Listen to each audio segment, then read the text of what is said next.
Hello and welcome to a new video. In today's video, we're going to take a look at the top 10 biggest nerfs for the next Great League season. This was something that was also suggested already in comments down below. I like to read all the comments.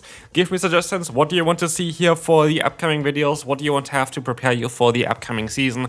I definitely kind of want to take a look more deeper into the meta still and want to give you the best content for the upcoming season here. So today, we're going to take a look at top 10 Pokemon that you most likely shouldn't really build for the Open Great League. Not all of them. Some of them are still totally fine. Some of them you actually shouldn't build for the next Great League meta, even though they are top meta this season. So if you enjoy this type of videos, really would appreciate if you could leave a like and subscribe, of course. This helps me out. It is free. And let's move on to the first Pokemon that maybe you shouldn't build. Gligar. Gligar, actually, it would have been better to showcase the normal Gligar version, because currently the normal Gligar version is, I think, at like number 7 or 8 or something currently in the meta. And the Shadow is a little bit lower ranked, just a tiny bit lower. But actually, if you're gonna take a look at where the next ranking is, the normal Gligar is, I think, out of the top 100, and the Shadow Gligar is just barely in the, like here with rank 60 at like 59 there. It's going to be still in the top 100, but it's not going to be as great as it was before. This Pokemon got destroyed with Aerial Ace. Aerial Ace is just not there anymore. Like with this Pokemon now, you don't have coverage against Flying type Pokemon anymore, which makes matchups a little bit tricky for this as well. And generally, you lose here one stab move that was very cheap to get to. So Aerial Ace being changed is going to be, by the way, the main thing for especially the first few Pokemon on this list that's going to change them and makes them a little bit worse to play. But there are going to be later on also other Pokemon that are affected in different kind of ways that you don't mostly want to bring. Some of them don't even got touched at all, like just literally just are worse just for the meta that is going to be created here with the new move update changes here. And so yeah, Gligar, one of the Pokemon that kind of get hit hard here. Not as hard though as others, because you still have the alternative option of Night Sash, which is a solid move that can boost yourself up as well, which is even cheaper, as you can see there. Also, I saw the suggestion down below in the comment section that should please add the amount of fast moves you need for the charge moves here and the turn duration of the fast moves, which I have now in this video as well. So again, I read all the comments. Let me know down below what you want to see next, what Pokemon you find interesting. There's a lot still that I've planned already, so definitely stay tuned for those videos as well. Next up, number 10 currently, Jumpluff being everywhere. This is most likely one of the biggest nerfs of the season. I would say the second biggest nerf actually of the season. Jumpluff is going to end up at rank 207, getting completely destroyed. And yeah, maybe it is time to not build this Pokemon anymore. This Pokemon, if you don't have it yet, might not be ideal for the next season. With Aerial Ace getting nerfed, you're still going to have the 5 fast move pacing, which is alright. It still already was not a strong move to begin with, but you had the benefit of needing only 4 fast moves for the second Aerial Ace beforehand. Now it's always 5, which makes it a bit awkward. And the thing is, I don't think that this is now the ideal moveset for Jumpluff anymore. What I would suggest you to go for is to go for the double nuke moveset with Energy Ball and Acrobatics. Then you're going to have more type coverage than you have currently. But also, I don't think it's worth to run Aerial Ace anymore. It's just not worth it anymore. It just doesn't give you enough. And I think that double nuke might be the way to go for Jumpluff in the future meta. This is the biggest nerf in my opinion, because this Pokemon I think is kind of very difficult to use now, because you basically like you lose quite a bit for it. Here we're going to have Mandibuzz. Mandibuzz, we're going to have Snarl, Dark Pulse, and Aerial Ace. And while Aerial Ace only gets like +5 energy as a change for the upcoming season, this changes quite a lot for the Pokemon here, because now you don't have like that cheap move anymore that you really desperately needed on the Mandibuzz in order to make it a good bulky Pokemon that can spare moves. No, it is going to be quite garbage now. Now, you still have kind of similar pacing, actually, funnily enough, to Aerial Ace. But, yeah, as we will see here, Mandibuzz is barely going to be able to win a lot here. But this is mainly actually down to how the meta shifted. There are a lot of more Steel-type Pokemon that are going to be there. There's going to be a lot more Fairy-type Pokemon that are going to be there. And that is going to make the life for Mandibuzz basically, hell here. It's not going to be a good Pokemon to run anymore, like, at all. The meta itself is just very, very strong against the Mandibuzz. And yeah, this is going to be kind of one of those Pokemon that you definitely kind of not really want to build anymore. And that's kind of sad, because I was recently just in an event where this Pokemon was spawning the pre-evolution, and now, like, it's not garbage. Like, you can still run it, it's just not really recommended. I think there's not really a point that really makes Mandibuzz outstanding anymore in the current meta. The Aerial Ace nerf definitely hurt it quite a bit. But again, the main actually change for this Pokemon was that the meta shifted. For the next Pokemon, it's Aerial Ace as well.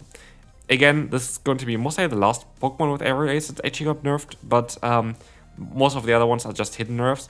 What you're going to see here as well, we're going to now need the same amount of energy for the Aerial Ace as well as for the Frenzy Plant, which means this is going to not really work out for this Pokemon.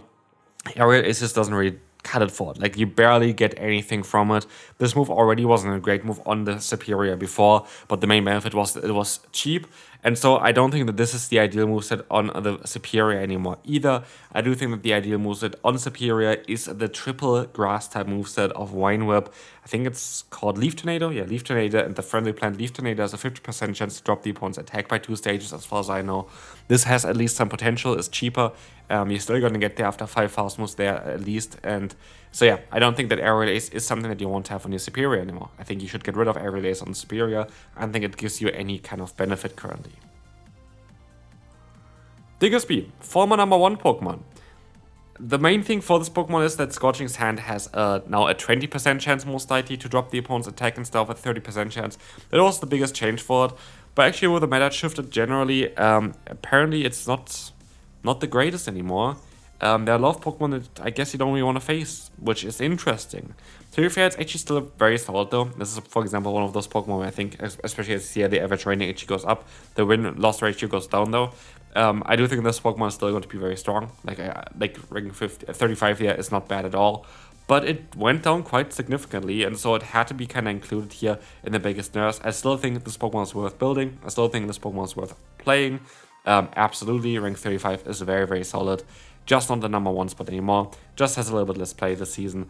But also down to maybe a flying type Pokemon getting a little bit stronger with all the pack users. There's a lot of Pokemon that you don't really want to face. An interesting one here as well that didn't get affected directly is Primeape. But Primeape is a case where I'm like, I don't even understand the ranking change, because I do think actually that Primeape, I had to include here because it goes down to 32, like that's 34 ranking decrease, that's quite a bit, like that's not something that's just small. But if you take a look at the meta, it actually looks better than before. I have no idea why this Pokemon got such a drop on PV Poke. I still kind of had to include it here. I just want to showcase here as well that every drop doesn't mean that this Pokemon is now going to be bad in any case, and that's why I make those videos as well. I kind of want to showcase to you that stats itself not always like show directly the impact of something, but also kind of want to give you my experience with it here as well. And I do think that Primeape is going to be very, very good next season. I don't know why the fight has dropped that much, because I think it is maybe even better next season than it was this season. But I still needed to include it here because it dropped one of the bigger amounts for the Pokemon that didn't get like touched at all, like didn't have like any change to its moveset.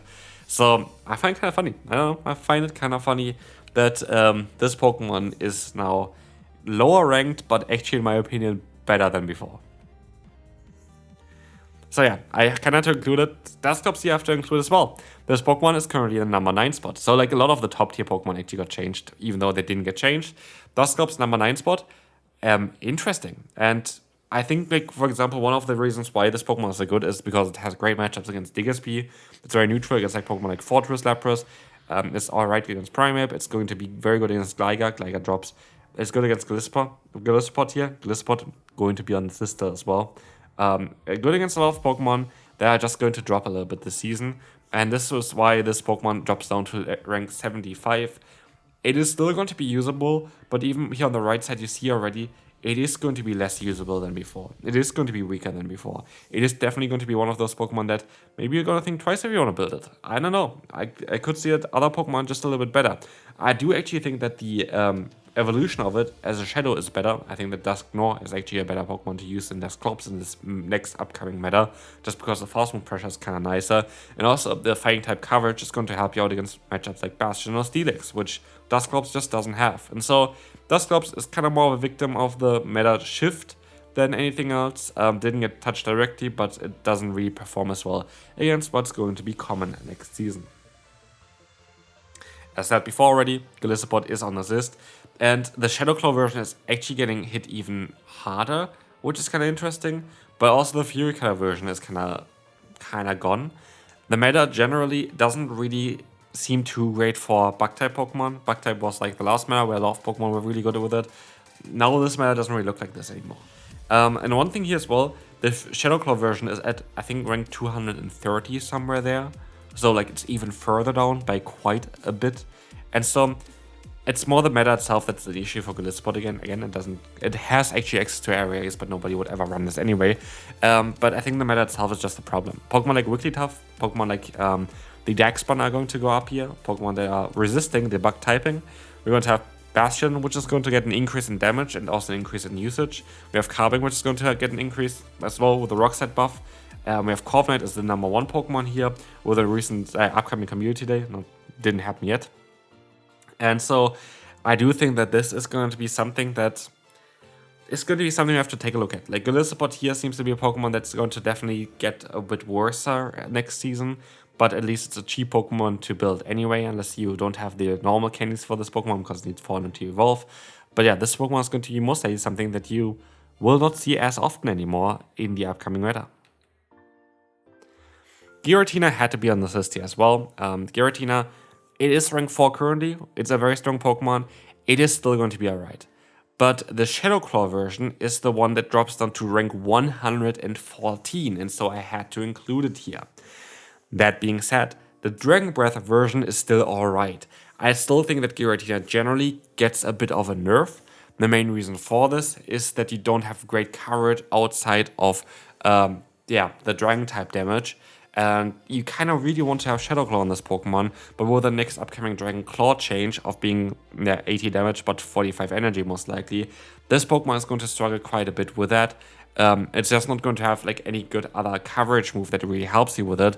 And yeah, you kind of lose one of the stab options there because Shadow Sneak is a bad move.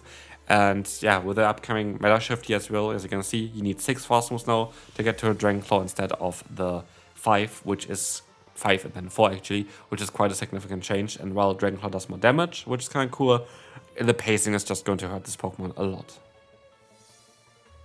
And so we're going to move on to the final Pokemon here, which is Feraligatr. And Feraligatr is just standing for nearly all kind of water-type Pokemon. This is a thing here that you're going to encounter a lot of times. Like this Pokemon here, actually the normal version would have had a bigger drop than the Shadow version as well. But most of the water-type Pokemon, Empoleon excluded here, are going to drop a lot. If you take a look at Blastoise, for example, this Pokemon is like kind of like somewhere around the 50 mark currently. After the next update, even though it didn't get changed at all, this Pokemon drops below the rank 100 mark, which is kind of crazy. Like a lot of the top water-type Pokemon are kind of getting dropped out, and this is down to Dragon-type Pokemon getting a little bit better, which is, they resist the water-type damage. But there's also some other Pokemon that are going to be a little bit better, which we have in a different video, that are not getting directly buffed. And those kind of hurt Pokemon that are part water as well. You have the Voltage buff as well. And yeah, this is going to be it for this video for today. I hope you enjoyed it. I hope you're going to be excited for what we're going to have in store for tomorrow as well. We're going to have a lot more still to talk about, a lot more Pokemon that you kind of want to build, a lot more things to take a look at. And if you enjoy this type of videos, again, I would really appreciate it if you could leave a like. This is going to be it for today. I hope you enjoyed it. If you did, feel free to leave a like, and I will see you then. Bye-bye.